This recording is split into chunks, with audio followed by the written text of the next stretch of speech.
My therapist fired me yesterday. I didn't know that was a thing. I only started going to therapy a few months ago. Clap your hands if you go to therapy. All women, by the way. Not a single man. Pathetic. You think it's not manly to talk out your feelings? What are you going to do, hit your wife?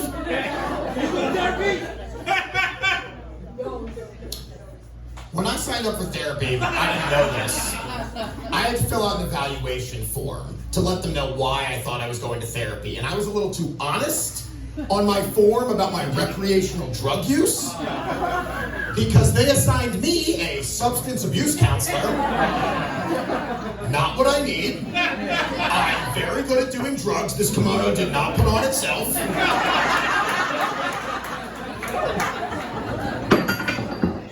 Somebody will clean that up. Our very first meeting, she's going through the checklist in the form, and she asked me, point blank, did you smoke crack in July? And I said, no, I've never smoked crack. I would not mark on a form that I did. She says, no, you checked the box that asked if you used crack/cocaine. And I was like, oh. That slash is carrying a lot of weight. You need to separate those items. It is one thing to hit the slopes when a batch of fresh powder drops, but when the snow melts and it turns to rocks, get off the mountain.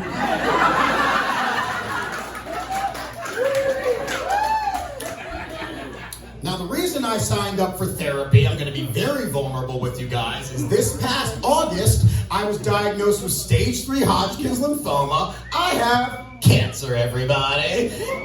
Scary shit, right? But I'm going to spend the next few minutes making fun of cancer. Because there is nothing more healing than a group of people laughing together.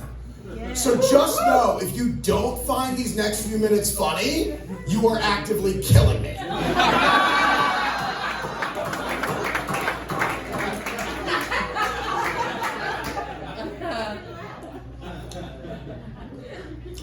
3 months of testing to find out what kind of cancer I had. It came down to 2 possibilities. It was either stage 4 head and neck cancer, very bad, or stage 3 Hodgkin's lymphoma, bad but curable. And when my doctor found out it was Hodgkin's lymphoma, he presented me this information in a very peculiar way. He came in the room and went, Mr. Hooper, this is what we were hoping for.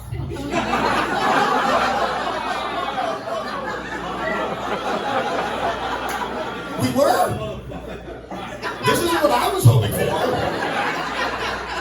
I was hoping that 2003 Elizabeth Hurley was going to walk through that door and blow me. You were hoping I had swollen lymph nodes? I was hoping a nymph would swallow my loads. We have different goals. Now, chemotherapy, if you ever have to do it, is the least fun drug you will ever do. But there's one other woman that gets chemotherapy at the exact same time I do. And she's lovely, she's in her 50s, but she has stage 4 advanced lung cancer and she speaks through a voice box. So everything comes out very emotionless. But our first meeting, she said something that was so beautiful, so hopeful. She looked at me and said, when I'm done treatment, I can't wait to sing karaoke again.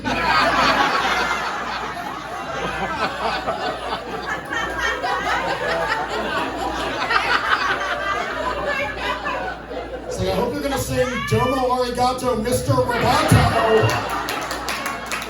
Because fuck, you're not in Mariah Carey notes no more. All I want for Christmas is remission. She'd be the first person to ever slay at karaoke with a Daft Punk song. She'd get up there like harder, better, faster, stronger. All the things we in treatment hope to be.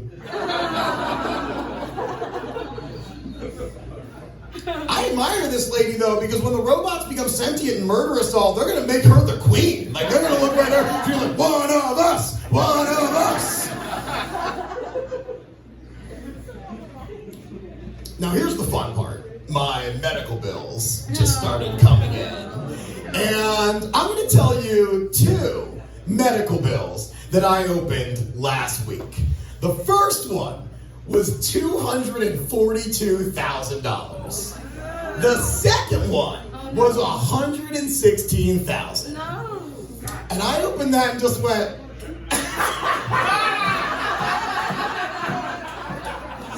that's not real money. You might as well have told me that I owe 6 unicorn horns and 3 narwhals, because clearly we're frolicking in the rainbow forest of imagination land.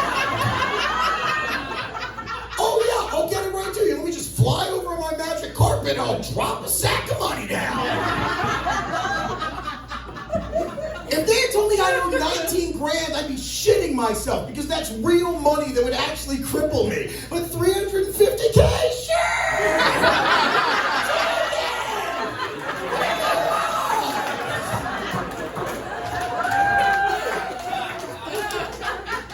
Has anyone here ever been in medical debt?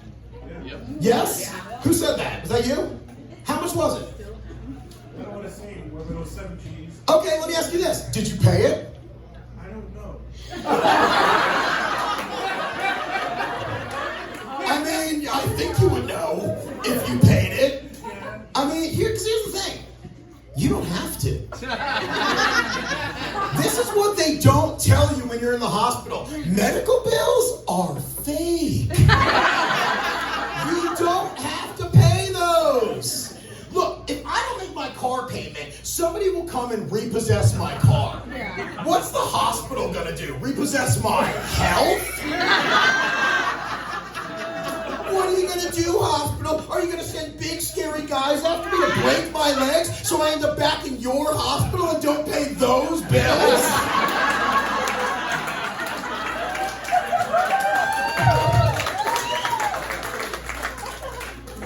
Now, people have been arguing with me on this, because one guy came at me and he was like, dude, that is not true. They will take your house.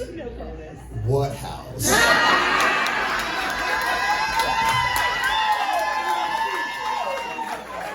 I live in Los Angeles. I can barely afford to listen to house music.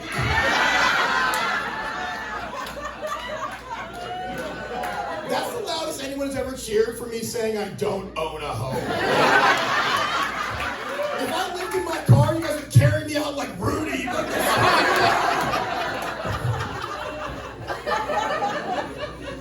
Somebody else told me they would garnish my wages. Okay, one problem, I don't have a job. I do this. You want me to tear off a corner of my drink ticket and we can split a vodka soda? Because that's what I'm being paid. It's such a joke. If you ever get into medical debt, don't worry at all, everyone. Nothing will happen to you. My wife and I, when all this happened, the timing was really nefarious because we were trying to start a family, and we still agree we want to do that because we both think she'll be an amazing single mom. You hated that one. She does too. But I had to do chemo, so she wanted me to freeze sperm before I did it, so she rushed me to a fertility clinic. Now, I should tell you guys, she already was very concerned about what was going on down there with me because I've smoked pot pretty much every day for 25 years, and she doesn't, so she thinks because I get stoned all the time that my sperm are also getting high, and that they're going to get confused and not know where to go. As if my sperm are going to be on their way to fertilize an egg, and one at the front is like, what? Fish is doing 3 nights at the labia? Turn around, everybody! We go this way now! Then the cum just drips down her leg for 27 minutes longer than you thought it was going to.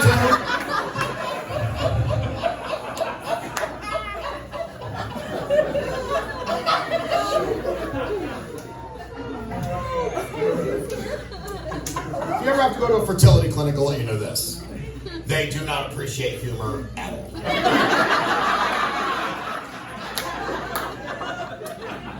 walked in, the nurse gave me a plastic cup and a brown paper bag, and I looked at her and said, "Oh, I don't need the bag, I'm dining in." I got nothing from this woman. She got a better joke than that already? It's 9:45 a.m.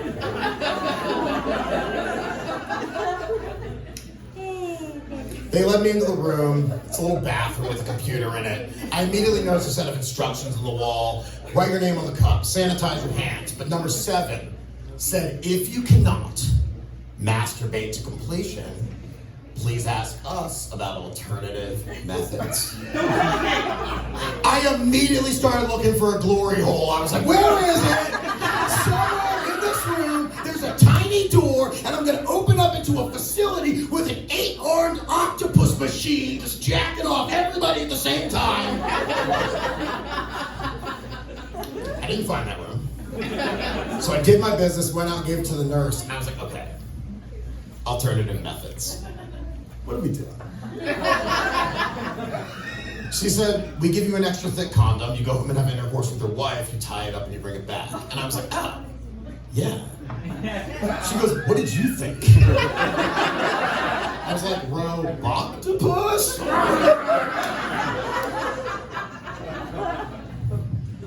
Here's the last thing I want to tell you guys. Doctor calls me the next day, says, Mr. Hooper, your sperm is unbelievable. I was like, go on. He said a normal sample of your size would have like 30 million sperm. You had 390 million. And I heard that and I went, is that dangerous? That sounds like way too many. I want to have one baby. I don't want them to get in there and try to gangbang the egg like the Duke lacrosse team is swimming around down there.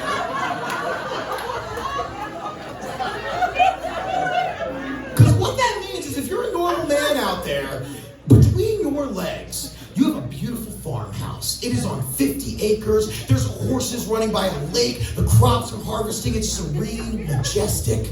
I have Section 8 housing happening down there. There's just millions of families crammed together in a tiny space. When I finally do impregnate my wife, word's going to get back down to all the other surviving sperm, and they're going to be like, no way. No one's ever made it out of this hood.